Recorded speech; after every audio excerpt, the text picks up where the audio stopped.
Look at other judges. Would you ever arrest somebody higher up on the judicial food chain, like a federal judge or even a Supreme Court justice? Glad you're here again. Here's another moment to really show how the left processes issues that have to do with common sense. But then before we proceed, please do well to like this clip and let's get started. It's a hypothetical question. Again, I defer you to the Department of Justice for individuals that they are looking at or individual cases. But let's be clear about what this judge did. She obstructed federal law enforcement who were looking for an illegal alien in her courthouse. She showed that illegal alien the door to evade law enforcement officials. That is a clear-cut case of obstruction. You don't have to be a lawyer to understand that. This is by far one of the craziest things we've seen in the past few weeks. A whole judge who is obviously well schooled on the law took it upon herself to help criminals sought by ISIS escape. I really hope the authorities do something about her license though, yeah. And so anyone who is breaking the law or obstructing federal law enforcement officials from doing their jobs is putting themselves at risk of being prosecuted, absolutely. Well, go ahead, Brian, sure. We'll take one more question. Thank you. This is for Mr. Holman. We all walk by these heinous yard signs that are along Pebble Beach. What is some of the feedback that your ICE agents are getting in the field from the community as they remove these individuals from their families, their neighborhood, their schools, or all the places in their community? What's been the reaction that your ICE agents have gotten from the people who live amongst these individuals? The morale of ICE and Border Patrol is at all-time high because they're getting to uphold the oath they took and they're enforcing the law. Border Patrol and the Biden administration, I met with hundreds of them. They felt like Uber drivers and tourist agents. These men and women joined the ranks of ICE and Border Patrol to enforce the law, make the community safer, and protect national security. I hear it all the time. There's a lot of people in this country who don't like me. I don't care. For real, who cares about being liked when a strong man has got to do what he's got to do? Someone has got to do the dirty job, and if Tom Holman is that man, then kudos to him. Quite frankly, I can't think of any Donald Trump appointee who really cares about being liked. I'm truly yet to see one, though. When I walk through an airport, I have many people walking up to me and thank me for what I'm doing, and I'm not taking credit for anything. The success of the border and immigration enforcement is President Trump and the men and women wearing that uniform. That's a fact. God bless each and every one of them. But I take a pleasure in seeing it because in 40 years of doing this job, people always want to say, why are you so emotional when you testify? Why are you so emotional on network? Because if they wore my shoes for 40 years, they'd understand why I'm emotional.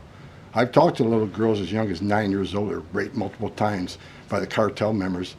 And when you get to your knees and you talk to that little girl and everything innocent and pure has been ripped from her, when you listen to the Laken Riley, 17 minutes, that young lady fighting for her life, don't just think, okay, a young woman died. Think of how she died, the terror that she went through, and these children that are sexually assaulted. I stood in the back of a tractor trailer and 19 dead people at my feet that baked to death. Now, you all have seen how the room went quiet. This is exactly what Donald Trump stands for. When common sense hits, emotional blackmail stands no ground. At this point, I think Tom Holman needs to do more talking because he seems to drive home his points with such a convincing fervor. Just saying, though. Illegal immigration is not a victimless crime. And so every sick person we take off the streets, especially child rapists, it makes this country much safer. Every illegal alien we arrest, public safety threat, one at a time makes this country safer. This is clear enough, and anyone who's still asking why the local judge got arrested obviously understands better now. But as we already expect, the left must find loopholes to this declaration, so let's keep listening. Well, I got one thing I need to say real quick before I leave. Take your notes from you, Tom. Take my notes from me. I'm going to read it. I don't want any misinterpretation of what I'm reading to you. The registration requirements under 8 U.S.C. 1302. If you're illegal alien in the United States, this message is for you. You cannot hide from ICE. We're actively looking for you. Federal law requires every alien in the United States who has been present in the United States more than 30 days needs to register. For those 14 years or older, you need to be fingerprinted with the Department of Homeland Security. Federal law requires every alien in the United States to tell DHS in writing if you have a change of address within 10 days of changing that address. Failing to register with DHS and failure to tell DHS about your new address are criminal offenses, and they're going to be treated as such. Starting today. Make no mistake, if you're in the country illegally and you fail to to do what the law requires, we will prosecute you, you will go to jail, then we'll deport you. Second law, penalties for failure to depart. 8 U.S.C. 1253. If you're an alien inside the United States who has a final order, this message is for you. If you have a final order, the Trump administration is committed to enforcing our immigration laws, especially for those aliens who have received final orders of deportation. There are currently around 1.4 million illegal aliens who've been ordered removed but remain here in violation of the law. We will aggressively prosecute, consistent with long-standing law, those aliens for failing or refusing to depart or who takes other related actions aimed at hindering their removal. You cannot open the door, you cannot answer our questions, you cannot open your car door, you consider it to evade law enforcement.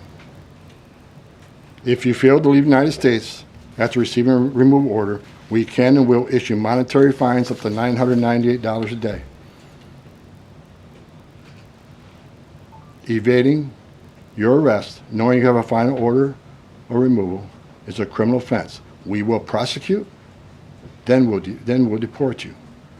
Get your affairs in order. If you're in the country illegally, work with ICE, go to CBP 1 home app, and leave on your own. Because we have to find you, deport you, and prosecute you. You'll have a bar placed on you, and you won't come back to this country. You won't be able to come back on a visitor's visa, a tourist visa. If you have U.S. citizen child, can't petition for you. If you're in this country, get your affairs in order and work with us and get yourself removed from this country. That's what law requires, and we're going to enforce that law. Awesome. Thank you so much, Tom. You can get back to work now. Look, he's already leaving. He's got a lot to do. When you have a man like Tom Holman as the border sir, you don't expect a decent exit.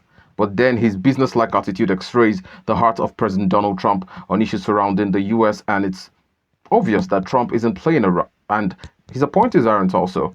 So I want to know what you guys think about all of this tough talk in the comment section, and please do well to like and subscribe to a growing channel. See you on the next Peace Farm.